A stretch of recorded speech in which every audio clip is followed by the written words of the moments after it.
So, you think you know South Africa? Sun, safari, maybe a bit of rugby, and of course the legend, Nelson Mandela.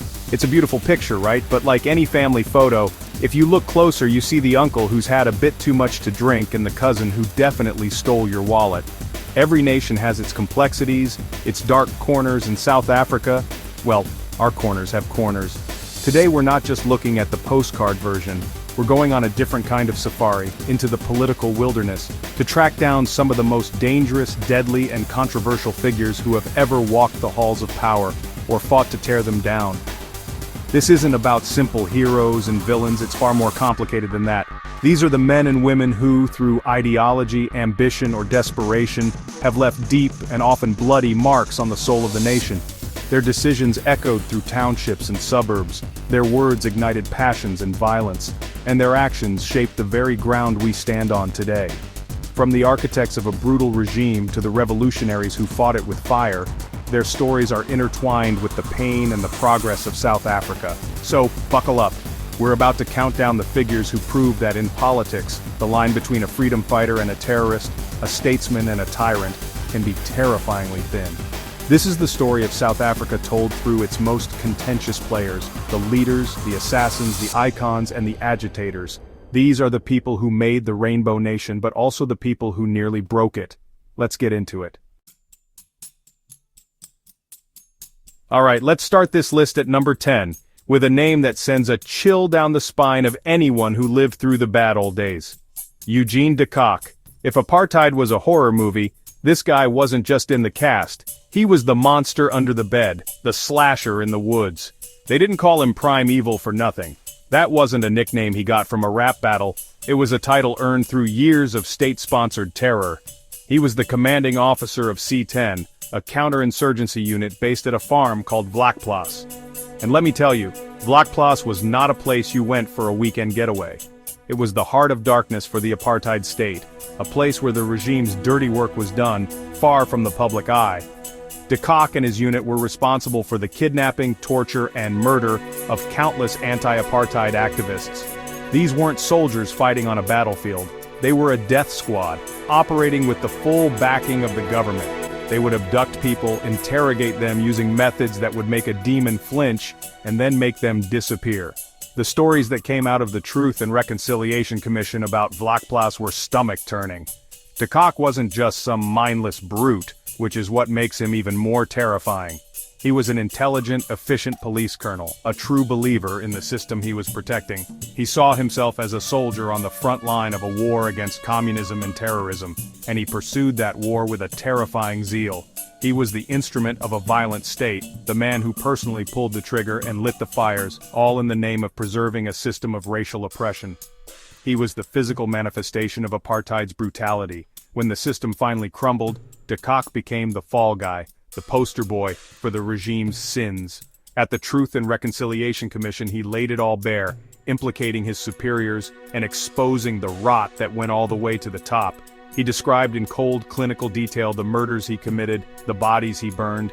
He was sentenced to 2 life sentences plus 212 years in prison, a sentence that felt like it was trying to punish the sins of an entire era through one man. Eugene de Kock represents the sharpest, most brutal edge of the apartheid state. He is a reminder that behind the political speeches and the laws, there were men who carried out the wet work.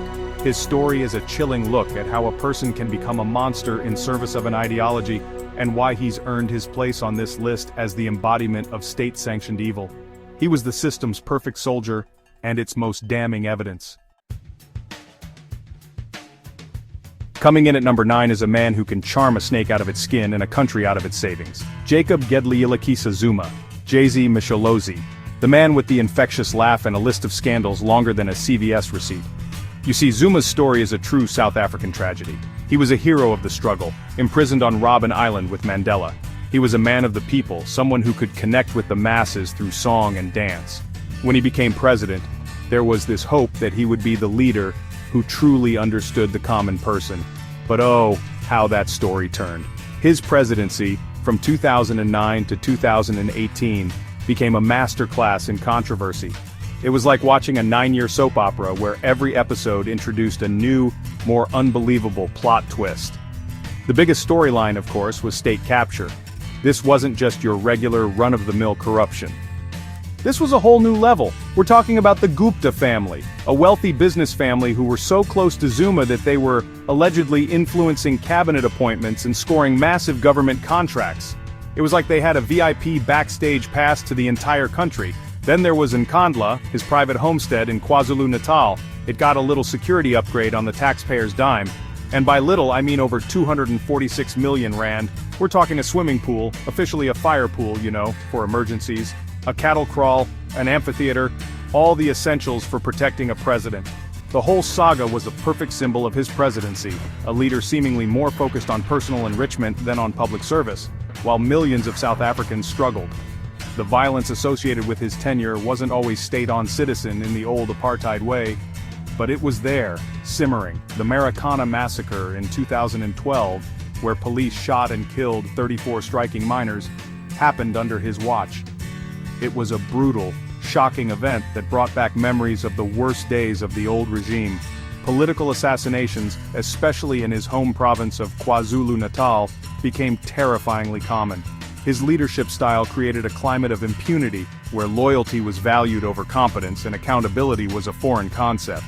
Jacob Zuma is on this list not because he was a brutal dictator in the mold of a P.W. Botha, but because his actions were deadly in a different way. He presided over the hollowing out of state institutions, the normalization of corruption on an industrial scale, and fostered a political environment so toxic it led to violence and deep division. He eroded public trust, damaged the economy, and betrayed the very struggle he once fought for. His legacy is a painful lesson in how a hero can fall, and how the promise of liberation can be squandered. Now we travel back in time to number 8, to a man whose name is synonymous with the most brutal, intransigent years of apartheid, Peter Willem Botha, better known as P.W. Botha, or Die Groot Crocodile, the Great Crocodile. And let me tell you, the nickname was fitting. He was tough, thick-skinned, and you did not want to get caught in his jaws. Botha was Prime Minister, and then the first executive state president of South Africa from 1978 to 1989. This was apartheid's last, most violent stand. Under Botha's rule, South Africa became a fortress, both literally and figuratively. He believed in a total strategy to combat what he saw as a total onslaught from communism and black liberation movements. This wasn't just a political slogan, it was a declaration of war on his own people. States of emergency became the norm. The military was everywhere. Censorship was absolute. If you spoke out against the government, you didn't just risk getting a stern letter, you risked disappearing. The violence under Botha was systematic and brutal. The South African Defense Force launched cross-border raids into neighboring countries like Angola, Mozambique, and Lesotho, hunting down ANC operatives and often killing civilians in the process. Inside the country, the police and military had free rein to crush any dissent. The images from this era are seared into the national memory. Caspiers rolling through townships, police firing on protesters, funerals that turned into political rallies, which then turned into more funerals. Botha was a paradox. He did introduce some cosmetic reforms, creating the tricameral parliament which gave limited political representation to colored and Indian South Africans, but pointedly excluded the black majority. It was a classic move trying to divide the opposition while keeping the core of white supremacy intact. He talked about the need to adapt or die, but when it came down to it, he refused to make the fundamental change required, ending apartheid and negotiating with the ANC. His famous Rubicon speech in 1985 was a chance to announce major reforms to the world. But instead, he doubled down, wagging his finger at the camera and cementing his image as an unyielding tyrant. P.W. Botha is on this list because he was the architect of apartheid's most militarized and violent phase. He wasn't just a politician, he was a warlord presiding over a racial oligarchy. He deepened the wounds of the country, prolonged the conflict, and was responsible for the deaths and suffering of thousands. Famously, he refused to apologize for apartheid and snubbed the Truth and Reconciliation Commission. To the very end, the Great Crocodile remained defiant, a relic of a hateful ideology who dragged his country through a decade of blood and fire. Okay, hold on. I know what you're thinking. Mandela, on a list of dangerous and deadly politicians? Trevor, have you been drinking the water from Zuma's fire pool? I get it. To the world, Nelson Mandela is a secular saint, the embodiment of peace, forgiveness, and reconciliation. And he was, honestly. His journey from prisoner to president is one of the most inspiring stories of the 20th century. But to understand the man in full, you have to understand the journey. And part of that journey involved embracing armed struggle. Before he was the gentle, smiling Madiba the world came to love, he was a revolutionary. In the 1950s, the ANC, which Mandela helped lead, was committed to nonviolent protest. They organized boycotts, strikes, and defiance campaigns. But after the Sharpeville massacre in 1960, where police gunned down 69 unarmed protesters, the calculation changed. Mandela and others came to believe that non-violence was a dead end against a state that was so willing to use lethal force. So in 1961, Mandela co-founded Umkhonto we Sizwe, or Spear of the Nation, the armed wing of the ANC. This was a monumental shift. The ANC was now officially engaged in an armed struggle. Mandela went underground, becoming the Black Pimpernel, traveling the country and even Africa to organize and get training for this new guerrilla army. He wasn't just a symbolic leader, he was the commander-in-chief. The MK, as it was known, began a campaign of sabotage.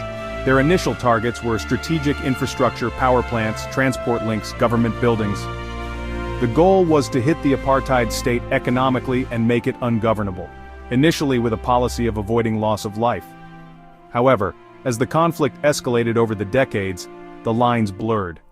Some MK operations like the 1983 Church Street bombing in Pretoria resulted in civilian casualties, leading to the apartheid government branding Mandela and the ANC as terrorists.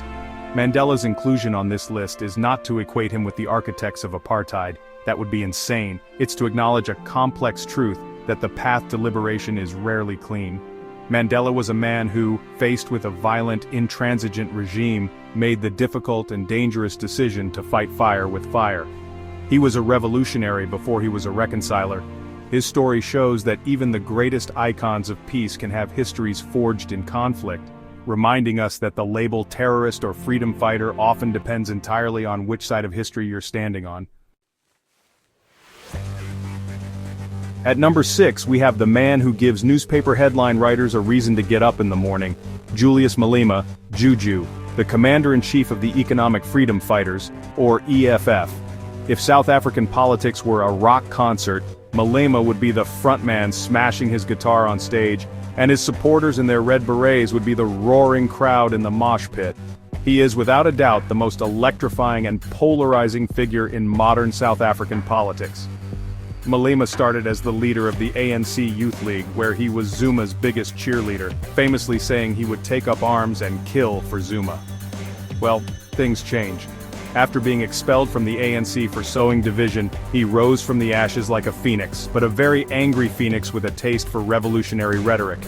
He formed the EFF, a party that channels the frustrations of the poor and disenfranchised, demanding radical economic transformation, starting with the expropriation of land without compensation. Now, why is he on a list of dangerous politicians? It's all in the rhetoric. Malema is a master of populist language that often veers into the incendiary. He's famous for his fiery speeches, calling for the seizure of white-owned farms and mines, and leading chants of "kill the boer, kill the farmer." He and his party claim the song as a historical struggle anthem, not a literal command. But in a country with a violent history and deep racial tensions, critics argue that such words are like throwing a lit match into a gas station. The danger isn't just in the words, but in the atmosphere they create. The EFF has a reputation for being disruptive and aggressive. They've had physical altercations in parliament, stormed provincial legislatures, and have been accused of intimidating journalists and political opponents. While Malema himself may not be throwing punches, his leadership style fosters a culture of confrontation. His supporters are fiercely loyal, and their actions can sometimes spill over into real-world conflict and intimidation, creating a volatile political climate. Julius Malema represents the unresolved anger of post-apartheid South Africa. He speaks to the millions who feel that the Rainbow Nation dream has left them behind.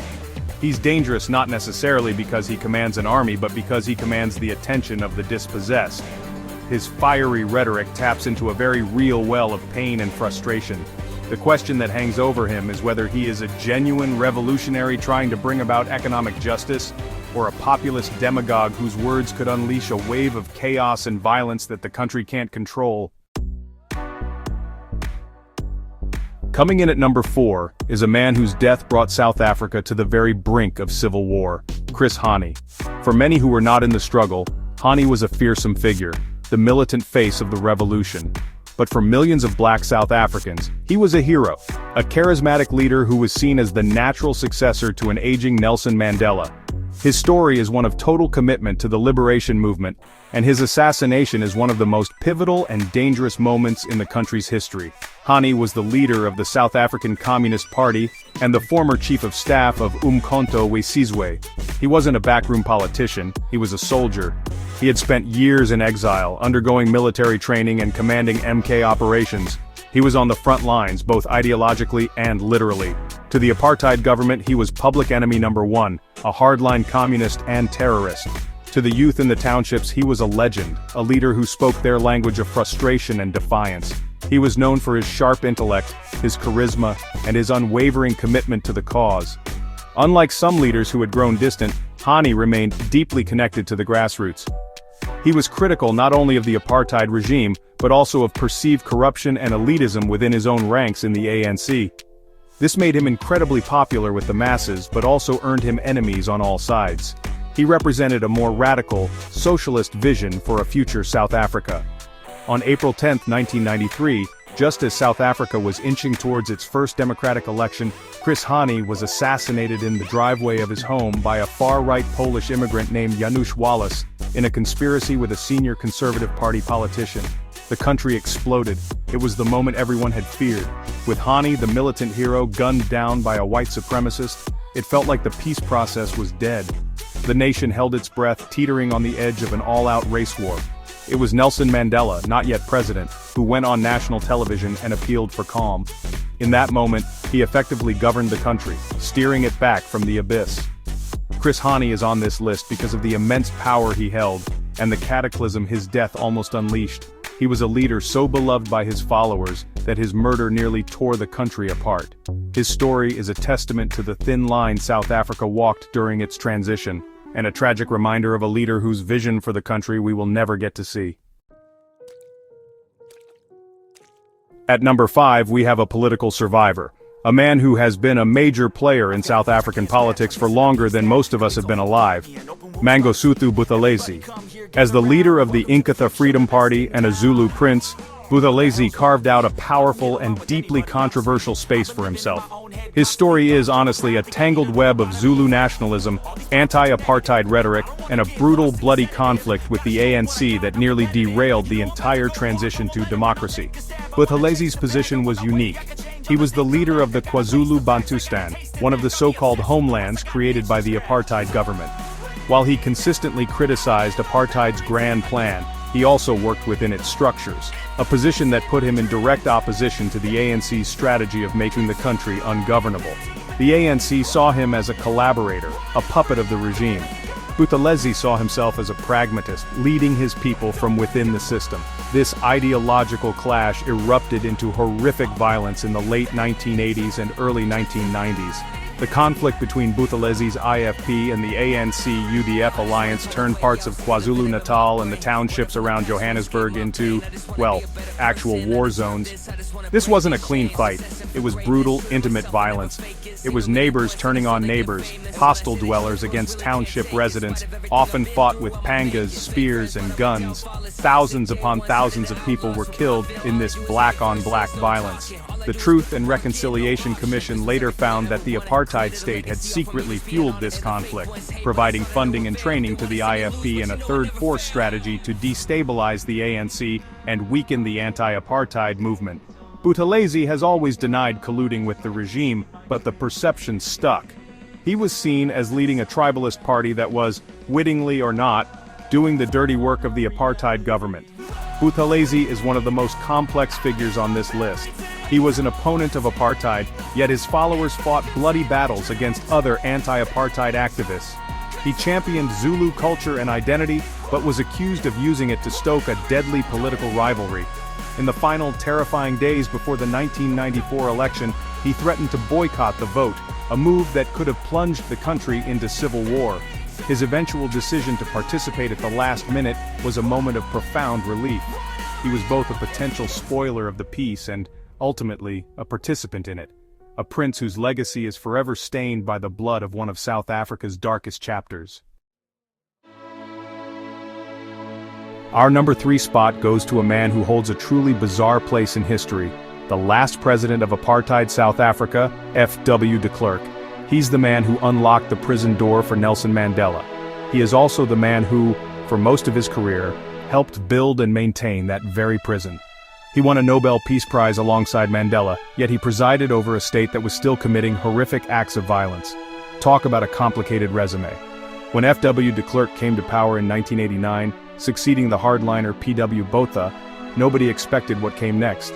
De Klerk was seen as a conservative, a party man, a true believer in the National Party's ideology. He was not a reformer, but he was a pragmatist. He looked at the situation, a failing economy, international sanctions, escalating internal unrest, and realized that the game was up. Apartheid was a dead end, and clinging to it would destroy the country. So, on February 2, 1990, he delivered a speech that changed the world. He announced the unbanning of the ANC, the PAC, and other liberation movements, and promised to release Nelson Mandela unconditionally. It was a seismic shock. The man who was supposed to be the guardian of the old order had just signed its death warrant. It was an act of incredible political courage, a step that set South Africa on the path to democracy. For that, he deserves credit. But, and with de Klerk, there is always a huge but, this is not the whole story.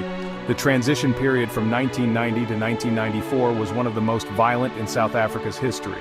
While de Klerk was negotiating with Mandela, elements of his security forces were running amok. A shadowy third force was orchestrating violence, particularly between the IFP and the ANC, in an attempt to derail the negotiations and prove that black people were incapable of governing. De Klerk's role in this is fiercely debated. He has always maintained he was unaware of these covert operations, but critics find it impossible to believe that the state president had no idea what his own military and police intelligence were up to. He was at the helm of the ship, while parts of his crew were trying to sink it. He was the man who started the peace process, but also the man in charge of a state that continued to kill its own citizens. His legacy is this profound contradiction, the reformer who dismantled apartheid and the apartheid leader who never fully took responsibility for its crimes. At number 2 is perhaps the most divisive, tragic, and formidable woman in South African history, Winnie Madikizela-Mandela. While her husband Nelson was imprisoned on Robben Island, becoming a global symbol of peaceful resistance, Winnie was on the front lines in Soweto. She was not a symbol, she was the struggle in all its fury and fire. She kept the Mandela name alive, faced down the security police, and became a hero to millions. They called her the Mother of the Nation. But as the struggle intensified in the 1980s, her methods became more and more brutal. She was banished, harassed, and tortured by the state. And that experience seemed to forge her into something hard and unforgiving. She endorsed the practice of necklacing, putting a petrol-filled tire around an alleged informer's neck and setting it alight. With her infamous declaration, "With our boxes of matches and our necklaces, we shall liberate this country." These were not the words of a peaceful icon, they were the words of a warrior in a dirty war. Her most notorious chapter revolves around the Mandela United Football Club. Now this was no ordinary sports team. They were her personal bodyguards, a gang of young men who became her enforcers in Soweto. They were feared, accused of kidnapping, torture, and even murder of anyone suspected of being a police informer. The name Football Club was just a cover for a vigilante squad that operated outside any law, including the ANC's own code of conduct. The darkest stain on her legacy is the 1989 kidnapping and murder of a 14-year-old activist named Stompie Sepe, who was wrongly accused of being an informer. Stompie was abducted and taken to Winnie's house where he was beaten. His body was found days later. While Winnie was convicted only of kidnapping and being an accessory to assault, the shadow of Stompie's murder followed her for the rest of her life. The Truth and Reconciliation Commission found her politically and morally accountable for the gross violations of human rights committed by the football club. Winnie Madikizela-Mandela is the ultimate paradox. She was a victim of the state's brutality, who then became a perpetrator of brutality herself. She was a hero who inspired millions, and a figure of terror in her own community. She embodies the trauma of the struggle, showing how the violence of an oppressive system can corrupt even those who fight against it. Was she a monster? or was she a product of a monstrous system? The answer is probably both, and that complexity makes her one of the most compelling and dangerous figures in South Africa's story. And at the #1 spot on our countdown is a man who was so dangerous, he never held a gun, never planted a bomb, and never held political office. His weapon was his mind. His name was Steve Biko. The danger he posed was not to people's bodies, but to the very foundation of apartheid, the idea of black inferiority, and for that, the state murdered him. Biko was the father of the Black consciousness movement in the late 1960s and 70s. At a time when the ANC and other movements had been crushed or exiled, Biko created a new language of liberation. His message was simple but revolutionary. Black is beautiful. He argued that the first step to freedom was to break the psychological chains of apartheid. Black people had to decolonize their own minds and shed the sense of inferiority that had been beaten into them for centuries. His famous slogan was "Black man, you are on your own." This wasn't a call for division, but a call for self-reliance and psychological emancipation. He wanted to build pride, unity, and confidence among black people so they could lead their own liberation. This was terrifying to the apartheid regime. You can jail a man, you can shoot a protester, but how do you kill an idea? How do you fight back against people who are no longer afraid of you and no longer believe you are superior? Biko's ideas spread like wildfire, especially among the youth. The Soweto uprising of 1976, where thousands of students protested against being taught in Afrikaans, was a direct result of the confidence and defiance instilled by the Black consciousness movement. The students who faced down police bullets were Biko's children. He had made the system's authority seem fragile. Because his ideas were so potent, the state decided he had to be silenced. In August 1977, Steve Biko was arrested at a roadblock. He was taken to a police station in Port Elizabeth, where he was interrogated and brutally beaten for days. He suffered a massive head injury. Naked and dying, he was thrown into the back of a Land Rover and driven over 1,100 kilometers to a prison in Pretoria. He died on the cold stone floor of his cell on September 12, 1977. The police absurdly claimed he died from a hunger strike. Biko is #1 on this list because he proves the ultimate political truth. The most dangerous thing in the world to a repressive regime is not a weapon, but a powerful idea. The state was so afraid of his mind that they had to destroy his body. His death exposed the absolute barbarity of apartheid to the world and turned him into an international martyr, whose legacy of pride and resistance continues to inspire people to this day. So there you have it. 10 figures, 10 stories of power, violence, and conviction that have shaped South Africa. From the state-sanctioned evil of Eugene de Kock to the revolutionary ideas of Steve Biko, these are the people who dug the valleys and raised the mountains of our political landscape. Their actions, for good or for ill, echo in our parliament, in our streets, and in our homes. They are the ghosts and the giants of our past, and we are still living in the house they built, with all of its beautiful rooms and all of its haunted corners.